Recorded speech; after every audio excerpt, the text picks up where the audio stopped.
आप सभी को नवरात्रि के पहले दिन की हार्दिक शुभकामनाएं। मां शैलपुत्री आप सभी की मुरादें पूरी करें, आप सभी पर कृपा बनाए रखें।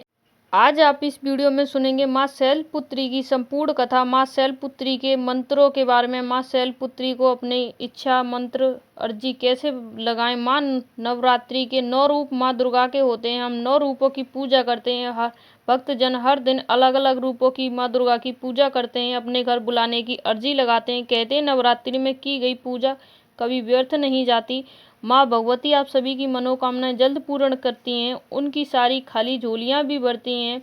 वो अपने भक्तों पे हमेशा कृपाएं बनाए रखती हैं। नवरात्रि का पहला दिन कलश, माता की चौकी, शैलपुत्री पूजा, ये सब करना है आपको। माँ नवरात्रि का पहले दिन आपको चौकी भी लगानी चाहिए। माँ चौकी के साथ साथ आपको माँ शैलपुत्री की पूजा अर्चना कलश स्थापना के साथ करनी चाहिए। माँ शैलपुत्री पर्वतराज हिमालय की पुत्री हैं। माँ के एक हाथ में त्रिशूल, दूसरे हाथ में कमल का पुष्प धारण करे रहती हैं। माँ शैलपुत्री बैल की सवारी करती हैं, इसलिए उन्हें दिशा मोड़ा और उमा के नाम से भी जानते हैं। माँ शैलपुत्री समस्त जीव जंतुओं की रक्षक भी हैं। माँ शैलपुत्री अपने सभी भक्तों की रक्षा करती हैं। जो लोग नवरात्रि में सच्चे मन से माँ की कथा याचना करते हैं, माँ शैलपुत्री उन पर अपनी कृपा बनाए रखती हैं। पौराणिक कथाओं के अनुसार प्रजापति राज दक्ष ने अपने निवास पर एक यज्ञ का आयोजन किया, जिसमें उन्होंने सभी देवी देवताओं को बुलाया, लेकिन अपने अपमान का बदला लेने के लिए उन्होंने शिव जी को नहीं बुलाया। तब माता सती का पता चला कि उन्होंने अपने पिता के यज्ञ का आयोजन किया है। उनके पिता ने एक यज्ञ का आयोजन किया, तब उन्होंने भगवान शिव से यज्ञ में जाने की इच्छा जताई।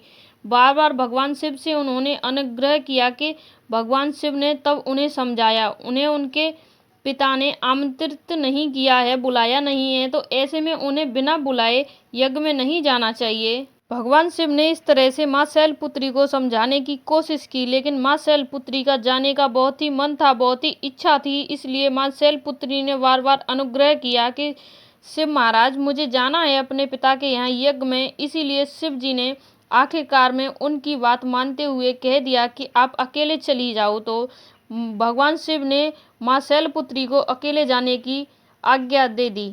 तभी माँ शैलपुत्री अपने पिता के यहाँ जाती हैं, तो वहाँ पे जाके देखती हैं कि ब्रह्मांड के सभी देवी देवता वहाँ पे आए हुए हैं, लेकिन शिव जी के बारे में किसी ने नहीं कुछ पूछा। यहाँ तक कि माता सती के पिता दक्ष ने भी उनसे नहीं पूछा शिव जी के बारे में कोई अनुग्रह, कोई विस्तार से कुछ नहीं पूछा, उनसे कोई अर्चना या कुछ नहीं पूछा। शिव जी के बारे में किसी देवता ने भी नहीं पूछा शिव जी के बारे में। ये शैलपुत्री ने देखा वहाँ पे जाके। तभी माता शैलपुत्री को बहुत बुरा लगा, माता सती को बहुत बुरा लगा कि उनकी माता के सिवा उनसे कोई बात भी नहीं कर रहा है। यहाँ तक कि उनके पिता भगवान शिव जी के बारे में अपमानजनक शब्द बोल रहे थे, उनके पति की बेइज्जती कर रहे थे। तो माता शैलपुत्री ने, माता सती ने तभी अपमानजनक अपने पति का अपमान न सुनते हुए उन्होंने जो यज्ञ था उसकी अग्नि में ही अपने प्राण त्याग दिए।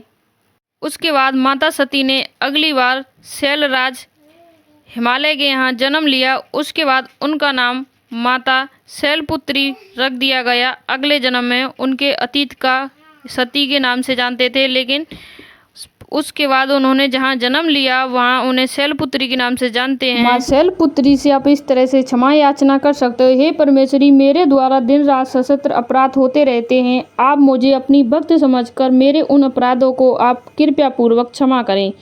हे परमेश्वरी, मैं आह्वान करना नहीं जानती हूँ, विसर्जन करना नहीं जानती हूँ तथा पूजन करना भी नहीं जानती हूँ, पूजन करने का ढंग नहीं जानती हूँ, क्षमा करो। हे देवी सुरेश्वरी, मैंने जो मंत्र जंत्रहीन, क्रियाहीन और भक्तिहीन पूर्वज जो पूजन किया है वह सब आपकी कृपा से पूर्ण हो। मैं सैकड़ों अपराध करके भी जो आपकी शरण में जय जगदम्बे कहकर पुकारता है उसे वह जगत प्राप्त होती है, जो ब्राह्मण देवी देवताओं के लिए भी सुलभ नहीं है। हे जगदम्बे, मैं अपराधहीन हूँ, किंतु आपकी शरण में आई हूँ। इस समय तयों की यात्रा शरण से आप जैसा चाहो वैसा करो। देवी परमेश्वरी, अज्ञान हूँ मैं, भूल से अथवा बुद्धि भ्रम होने के कारण मैंने जो कुछ भी काम किया है, अधिक कर दिया है या कम किया है, क्षमा करो और प्रसन्न हो। माँ शैलपुत्री से आप अपनी क्षमा याचना कर सकते हैं। वीडियो अच्छी लगी तो प्लीज़ चैनल को सब्सक्राइब जरूर करके जाएं और आने वाले दिनों में कथा वाचना सुनने के लिए बने रहें हमारे साथ। तब तक के लिए जय माता दी।